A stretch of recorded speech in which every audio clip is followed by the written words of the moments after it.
He kept a record of every single sexual act in his magical diary. Each was done for a purpose, which could be for enjoyment, but there were never more than 150 actual orgasms in a given year. The myth of Aleister Crowley suggests something totally different.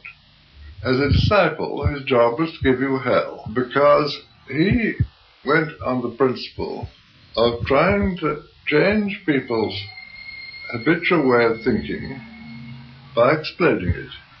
One little simple thing he used to check you was he'd give you an exercise to avoid using a given word in talk, such as I. Every time you said the word I, you were supposed to slash your forearm with a razor.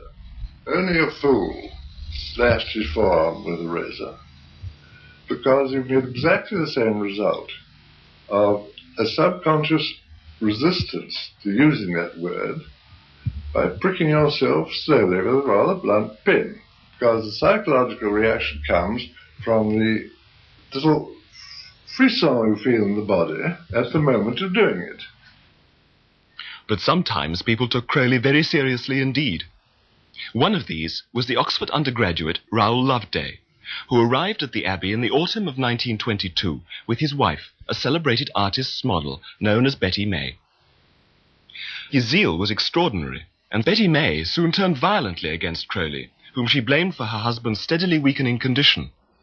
Crowley quite plausibly returned that Loveday first became ill through drinking the local water, against which he had been warned.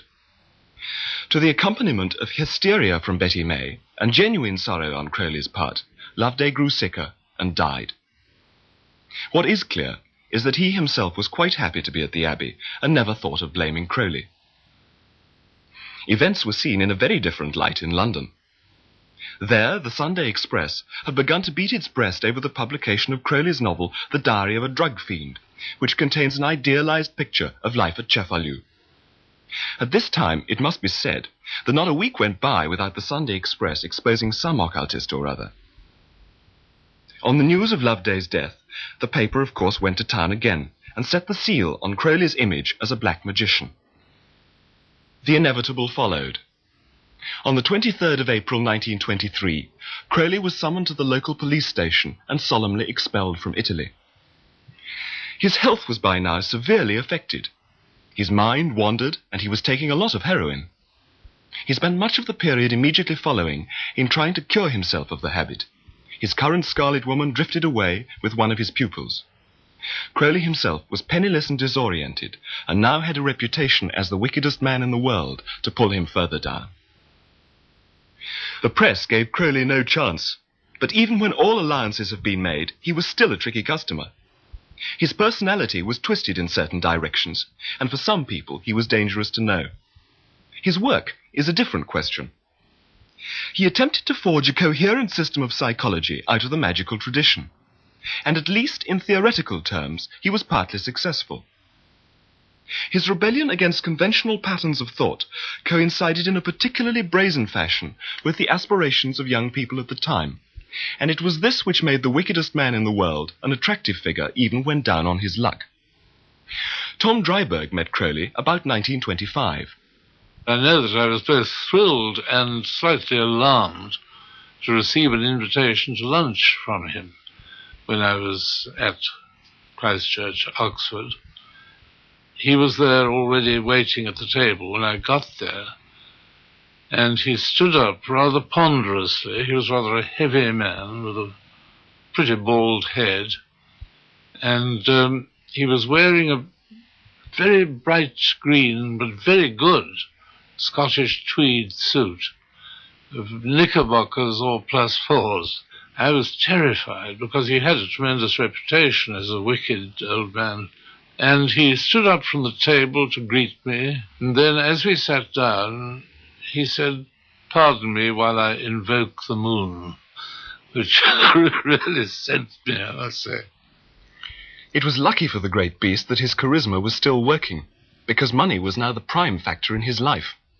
When Gerald York was his trustee in the early 30s, Crowley's income was about £300 a year, but he lived at the rate of 1,000, the balance being made up chiefly by followers in America. Disciples were fair game. One day, Madeleine Montalban made a journalistic scoop.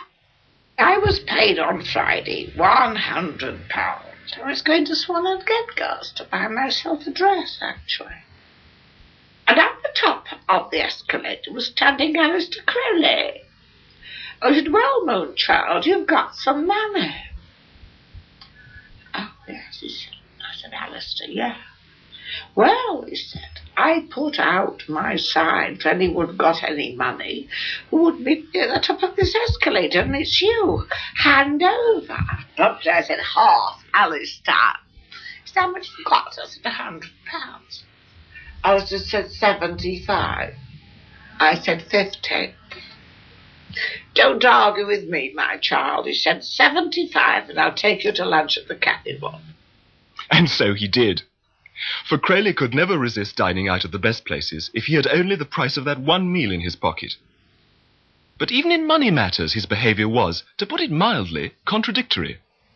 I remember he gave me a really superb lunch at some chambers that he had in Jermyn Street at that time, rather good, cosy and expensive chambers.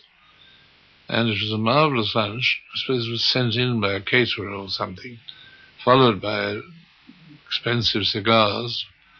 And after this lunch, you see, it was terribly embarrassing. He did try to tap me for a £5.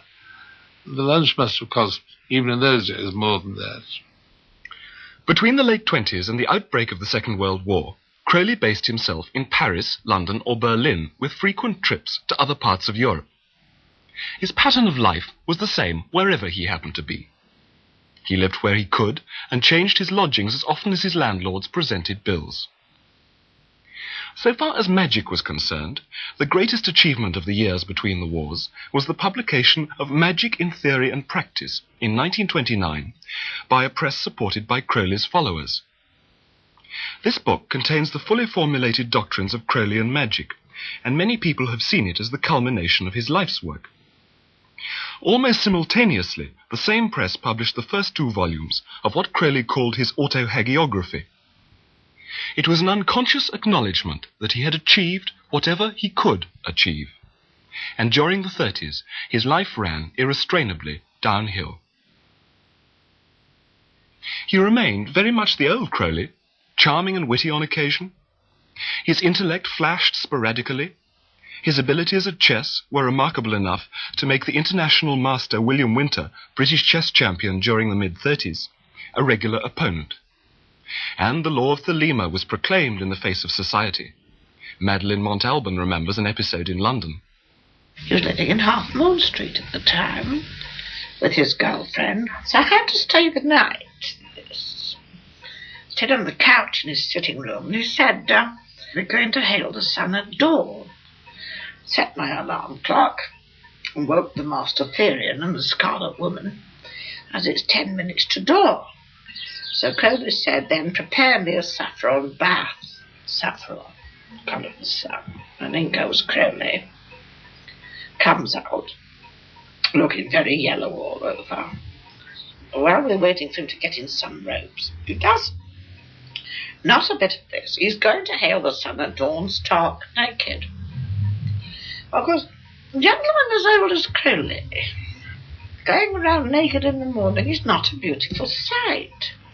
Furthermore, with 2 Crowleys, he had forgotten that Half Moon Street was inhabited by the widows or wives of generals and admirals.